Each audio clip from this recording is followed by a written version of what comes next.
The Tampa Bay Buccaneers have the worst odds to win the NFC South this year, but what's the case for and against them nabbing their third straight division crown? Locked On Bucs co-host James Yarcho joins me to discuss that on today's Locked On Falcons.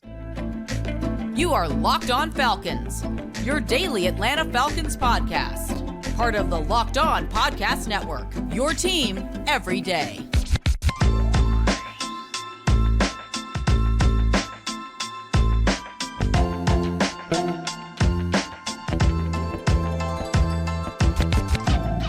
So, guys, you know me. I'm Aaron Freeman, a.k.a. Mr. Drew, a.k.a. Sirius Black, and a very humble host of this illustrious Locked On Falcons podcast, your daily Atlanta Falcons podcast, part of Locked On Sports Atlanta, your team every day.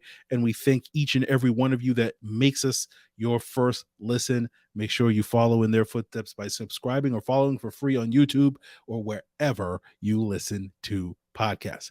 So today's episode, we are continuing our NFC South chatter. Unfortunately, no Locked On Panthers this week because Julian Council is a coward. We will see his yellow-bellied hide in September. But we have been talking about the Tampa Bay Buccaneers and New Orleans Saints all week long with Ross Jackson of Locked On Saints, James Yarcho of the Tampa Bay Buccaneers. We heard earlier this week from both of those guys, their thoughts on the Atlanta Falcons. Yesterday, we heard from Ross on the Saints. Today, we'll be hearing from James on the Bucs and get his insights into this year's Bucs team, which is kind of the forgotten team in the NFC South. And we'll, ask James to remind us why we should, remember the Tampa Bay Buccaneers as he makes the case for and potentially against them winning the NFC South crown. And just like yesterday, we'll wrap up today's episode talking about a potential Falcons target in the 2024 NFL draft, which is former South Carolina tight end and current Florida State tight end Jaheim Bell. So get my thoughts on Bell at the end of today's episode. But without further ado, let's jump into that conversation with James Yarcho of Locked On Bucs right now. All right, everyone, you are back with another illustrious guest, one half of the Locked On Bucs podcast. He is none other than James Yarcho, and he is going to join us to talk a little bit about those pesky Tampa Bay Buccaneers on today's Locked On Falcons. And we'll get some insight into the Tampa Bay Buccaneers. But James, my friend, welcome back to Locked On Falcons.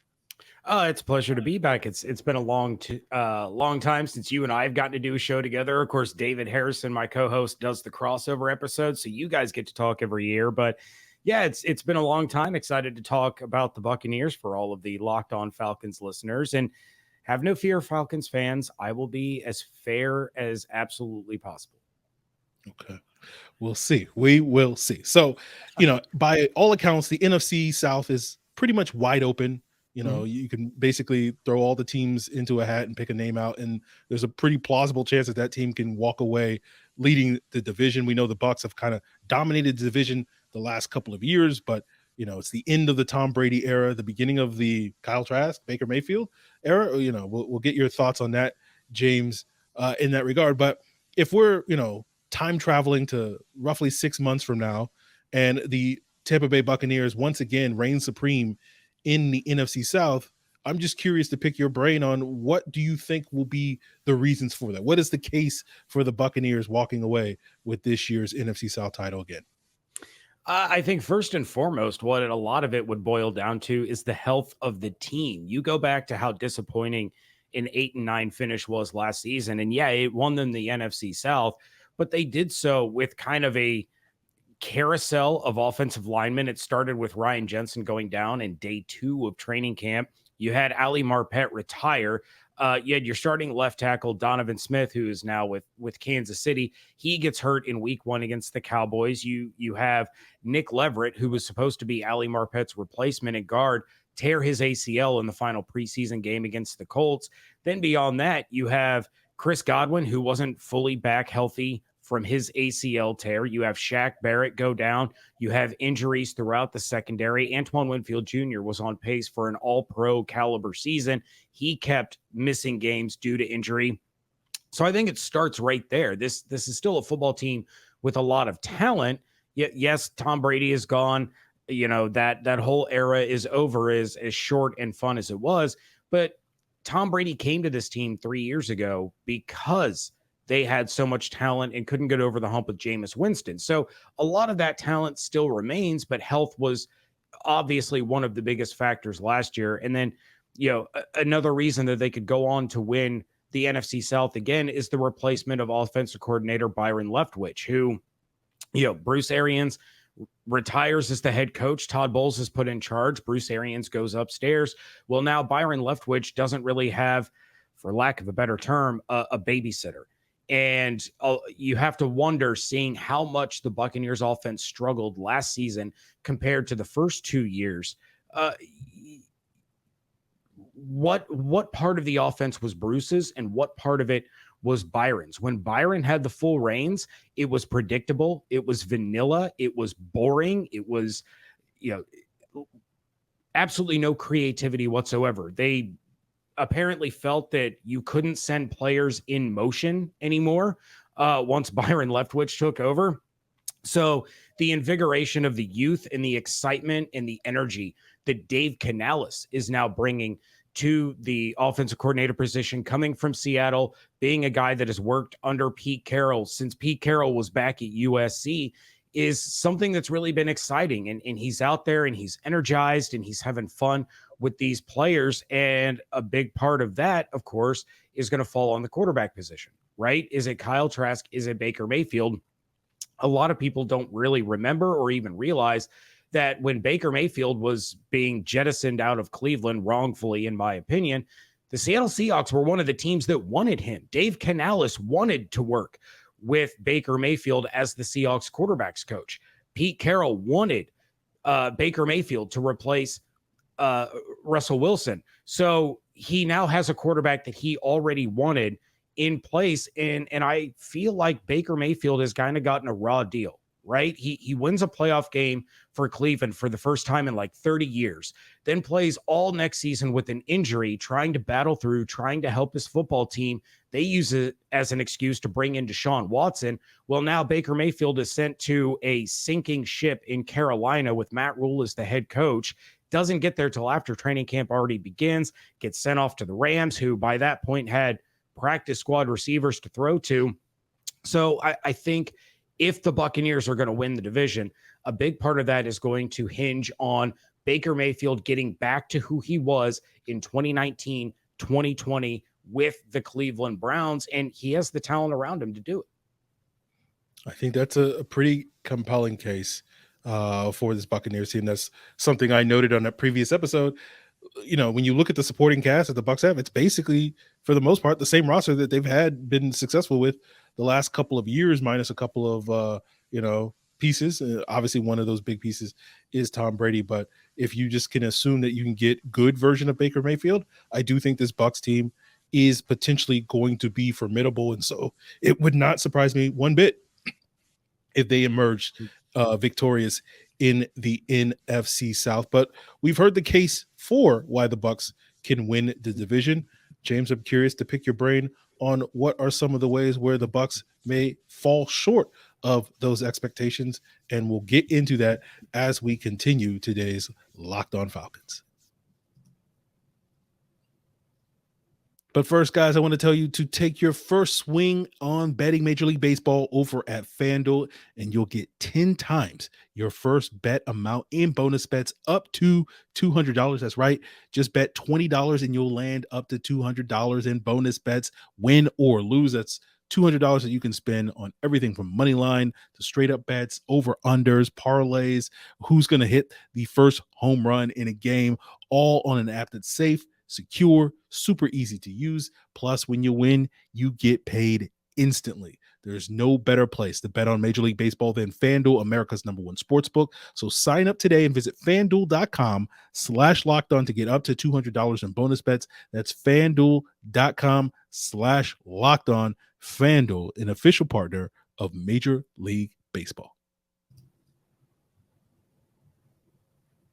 So here with James Yarcho of Locked On Bucs, and we just talked about the case for the Bucs winning the NFC South this upcoming season, largely due to the continuity and some of the potential upgrades, particularly in the play calling sector with the move from Byron Leftwich to Dave Canales. But now I'm going to have to force James to put on his pessimistic hat and talk about what he thinks could be some of the biggest reasons that could hold back this Bucs team and cause them to finish, less than first place. I think the current projections have them being the last place team in the NFC South based off of FanDuel's, odds for winning the division.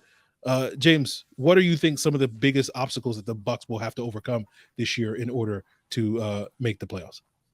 Honestly, some of the biggest reasons that they can finish last in the NFC South are the same reasons that they can finish first. And it starts with the quarterback position. What if Baker Mayfield is more of what we saw in 21 and 22 rather than what we saw when he almost helped Cleveland upset the Kansas City Chiefs back in 2020? So that's going to be a huge part of it.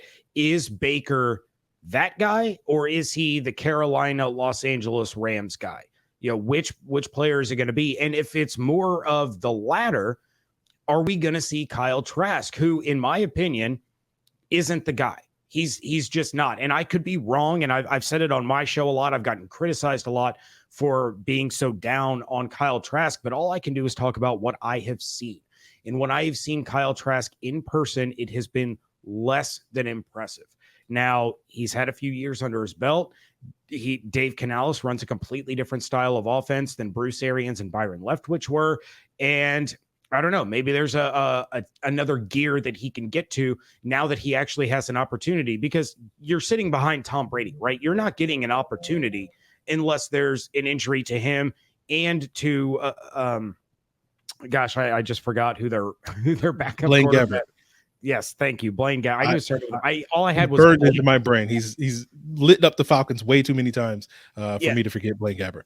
Yeah, so unless Brady and Gabbert go down, Kyle Trask doesn't have a chance. So maybe there's part of that potential that's untapped now that he has an opportunity to shine. Another reason, just like a reason they could win the division, is Dave Canales. Yes, he's coming from a very successful Seahawks team. He's coming from a successful, program, for lack of a better term, working for Pete Carroll for so long. But this is his first shot at play calling. This is his first shot at really being the guy that's going to design and run the offense. So there's going to be some growing pains. There's no doubt about it. How successful he is going to be a big factor in whether or not the Buccaneers can actually do well, or if those growing pains are going to cause them to lose some games and really start to fall behind in the NFC South. Then you take a look again at the offensive line. You have Tristan Wirfs moving from the right side to the left side. You have Luke Gedeke, who struggled so much last year as an interior lineman, now moving back to his college position of right tackle. Is he big enough? Is he strong enough to be able to play tackle in the NFL? That remains to be seen. You still have the drama surrounding Devin White. Is that going to be a black cloud that just kind of hovers overhead all season long? Or is Devin going to show up ready to go in a contract year and then let the chips fall where they may after the season? And finally, Todd Bowles.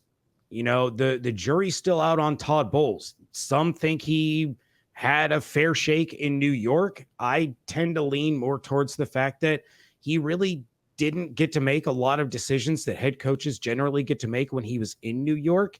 And this is his true opportunity to prove that he can be a good head coach. And it could disintegrate right before our very eyes, but it's still his defense. It's still, Pro Bowl and all pro caliber players on the defensive side of the ball with Devin and Levante and Vita Vea, Carlton Davis, Jamel Dean is back, Antoine Winfield Jr. You have Ryan Neal coming over, or I'm sorry, Logan Ryan.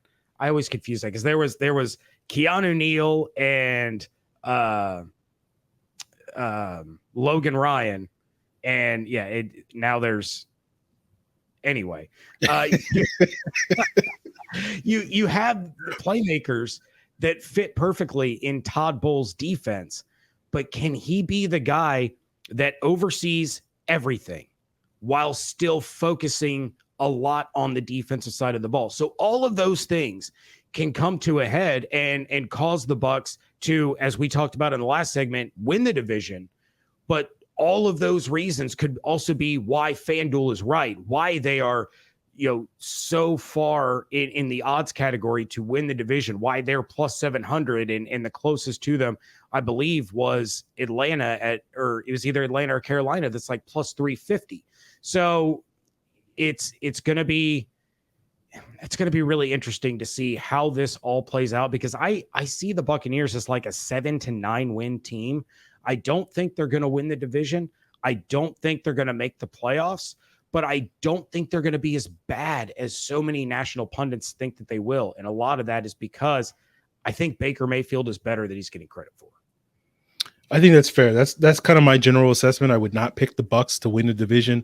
I would not pick them to make the playoffs, but I do feel like they'll probably be better than a lot of people think they're going to be, and a lot more feisty and scrappy and whatnot because of, the talent that they have, that basically, as long as Baker Mayfield isn't terrible, or they're not forced to play Kyle Trask, as you say, they should be able to be functional.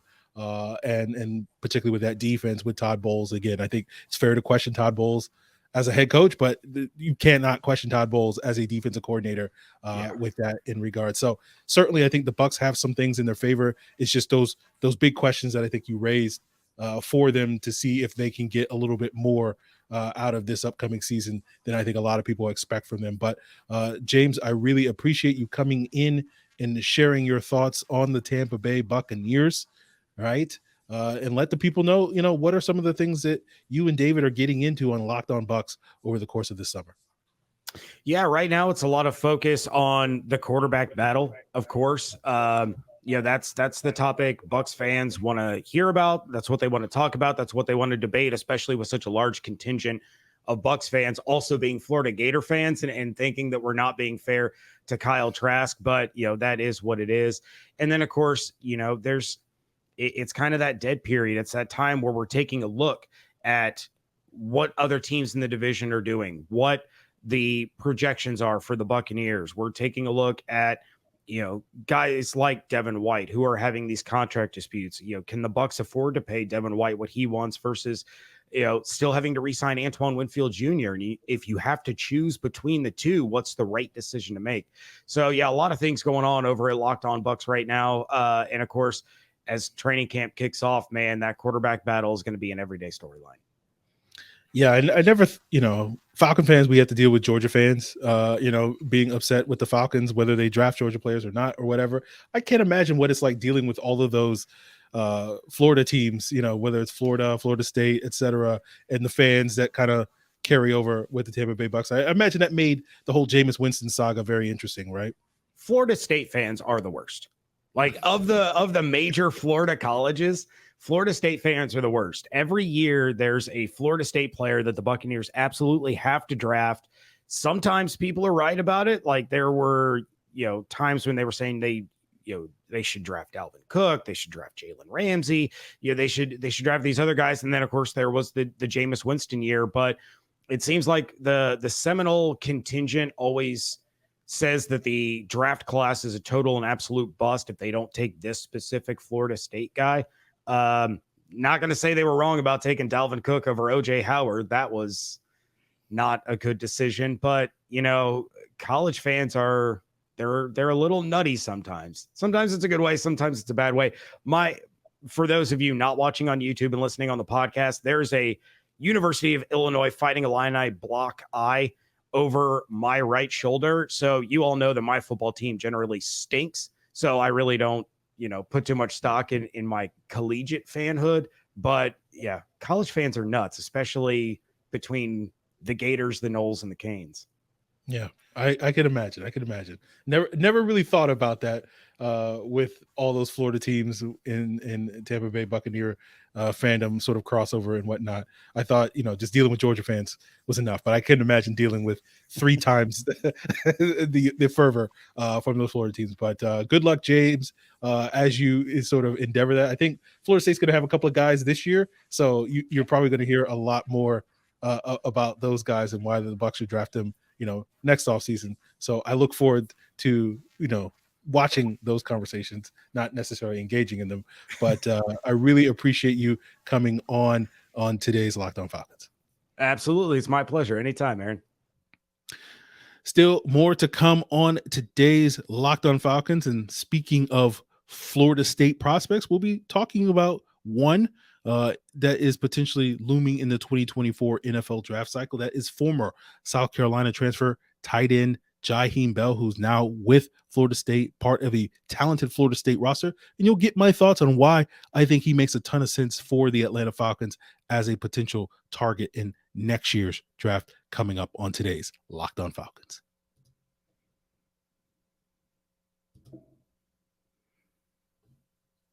So wrapping up today's Locked On Falcons, let's talk a little bit more about another 2024 draft prospect. We talked a little bit about UCLA edge rusher Laiatu Latu on yesterday's episode. But before we get into my discussion of Jaheim Bell, currently with Florida State, formerly of South Carolina, I do want to give a shout out to the everydayers that tune in each and every day.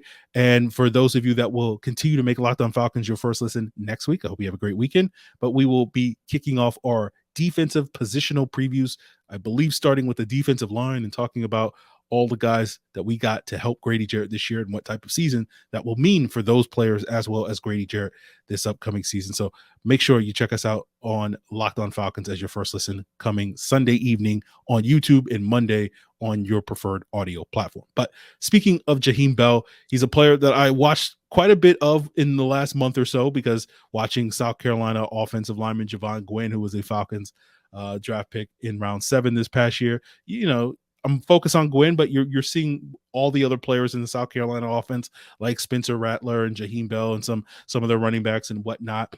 And, Bell is intriguing to me. He was intriguing to me a year ago, but now with this, buzz about positionless football, Bell really fits that paradigm, right? He's about 6'3", 230-ish sort of pounds. He played about 300 snaps for South Carolina last year, but he spent a large percentage of those snaps playing in the backfield as a running back. About 45% of his snaps last year came in the backfield, 15% as an inline tight end, 30% in the slot, and 9% out wide.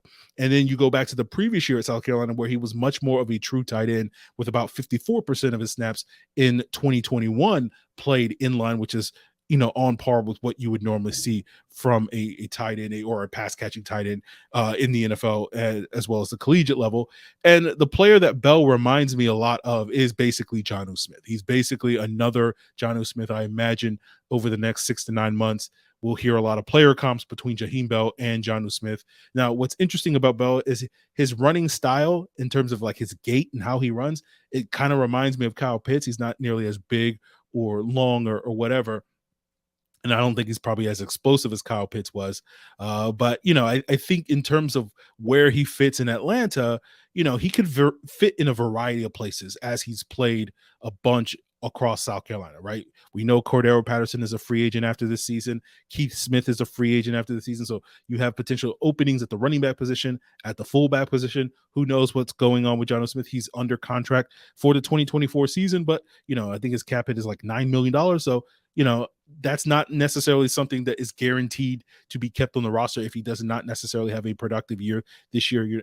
I don't see the Falcons paying $9 million for a backup tight end. So that is going to be something where the Falcons could have an opening at one of these spots that you could see Jaheim Bell kind of slotting in, right? That he's just basically another one of these positionless players that's comfortable carrying the ball if you want to use him as a running back, that's comfortable as a pass catcher from his background as a tight end. Now, the blocking stuff is maybe a little bit iffier. That's not something that, from what I watched, South Carolina really utilized him in a major way. I might have to go back and watch the previous year's tape to see him more in that role. And I'll be curious to see how Florida State uses him this year, right? That the expectation is they'll keep him as a tight end. He'll probably get less opportunities as a running back this upcoming season. I'll be curious to see how he fits in. You have a pretty stacked Florida State offense. They have several top prospects at multiple positions. So, he may not get the opportunities to be productive this season like he had at South Carolina, where he was kind of the guy in terms of like their best athlete, at least last year on offense. And so he may be like the third or fourth best guy at Florida State. But, I don't think that's going to allow him to enhance his stock in a major way and be this sort of first round pick without having that sort of dominant year, unless he can sort of emerge among some of these other players as the sort of guy. But it's going to be interesting to look at where Bell's stock is going to go over the next 6 to 9 months between now and the 2024 NFL draft cycle, right? Because, is positionless football going to be this hot new thing like it was, following on the heels of the 2021 season when everybody was like, we got to get our own Debo Samuel? And will teams look at, Jaheim Bell as like a bigger version of that, a guy that's in a body type similar to Jonnu Smith, or I think, 6'3", 230. That's basically the body type of an Eddie George type of player. Not saying he's Eddie George as a runner, but that type of player on offense in terms of size and whatnot. And so is that going to enhance Jaheim Bell's stock? Or, because we know this is a copycat league, everybody's looking for these, positions players. Is the Falcons' potential success that they may have if they make the playoffs with these positionless players, is everybody going to be like, yeah, we need to get one of those guys, right? And does that enhance Jaheim Bell's stock? Or does he get labeled with the classic tweener status that he's, too big for a wide receiver, not quite gifted enough for a running back, too small for a tight end, and that causes him to drop into day 3 of the draft where he's a 5th or 6th round pick or something along those lines. So I'm eager to see what Jaheim Bell's draft stock looks like, 6 months from now, 9 months from now at this point in time. But he's an intriguing player that certainly, if the Falcons are going to continue this trend of positionless players, of adding players that have versatility, it's hard to not look at Jaheim Bell's body of work and say, hey, there's someththis intriguing there. This is a talented player. We just got to figure out exactly what does he do best, right? Is he just a guy out there that is in a similar way to Jonnu Smith, where you're going to dial up screens and just find ways to get the ball in his hand and let him cook after the catch, which is what Jonnu Smith's claim to fame in the NFL has been? Or is this a guy that can be a little bit more nuanced and a little bit more finesse, be a refined route runner, be a refined blocker, be a refined runner, all those various things. So that's going to be interesting. So the story is not fully told on Jaheim Bell, but he is an intriguing player that I've seen quite a bit of over the last month. Saw a little bit of him in the fall and in the previous summer, just because, me, I always got to keep my eye on the next great fullback prospect, and a quote unquote undersized tight end is like the classic H-back fullback type of guy, and an athlete like that, is certainly intriguing to me. So Jaheim Bell's a player that I've been sort of watching from afar for quite some time, and so I'll continue to watch him, and I think you guys should continue to watch him this fall. Florida State is absolutely loaded this year. Not only do they have Jaheim Bell, they have Jordan Travis, the quarterback. He may be a guy on the rise. Trey Benson, some people think he's RB1 in this upcoming draft class. Jared Verse, probably their top NFL draft prospect. He's a little bit on the older side, but he's an edge rusher. And a lot of people thought he would be a top 15 pick in this past year's draft. And the fact that he went back to school means that he may be, edge 1 in this draft class. We talked about Latu, potentially being a player that I'm a big fan of, that may be more deserving of it, but whether his draft side. So go check out yesterday's episode to get full context of it. But Jared Verse is kind of the guy that I think goes into the season as the sort of default, the de facto edge 1 in this draft class over a guy like Latu.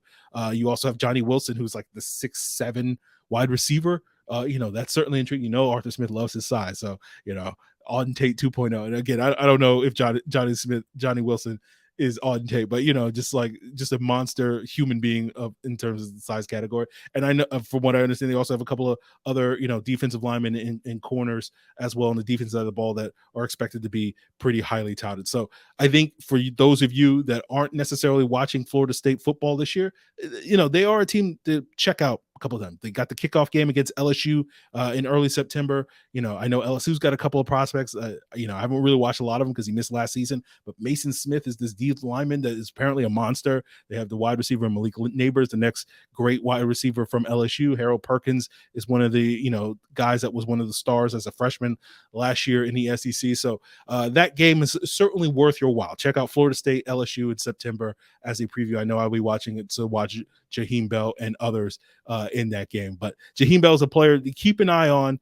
Intriguing, right? If this positionless football thing, this trend continues, he's a guy that I think will be an intriguing option for the Falcons next year. But that's going to do it for us here, guys, with our quote unquote look ahead to the 2024 NFL draft. Next week, we'll be looking ahead to the 2023 Falcons season by breaking down each position group on the defensive line. Sunday night, we should be starting things off with the defensive line Monday morning on your preferred audio platform. So continue to make Locked On Falcons your first listen, whether that's on YouTube or wherever you listen to podcasts. And for your second listens, of course, you can check out the Locked On NFL podcast to get the lowdown on the other 31 NFL teams, including the Tampa Bay Buccaneers. And of course, make sure you check out all the local shows here on the Locked On Sports Atlanta podcast family, whether that's ATL Day Ones, Hitting Hard, Locked On Braves, Locked On Bulldogs, Locked On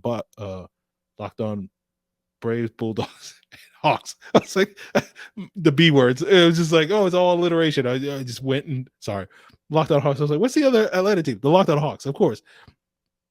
NBA free agency, all that and more with Brad Rowland on Locked On Hawks, all part of the Locked On Podcast Network, guys. Your team every day.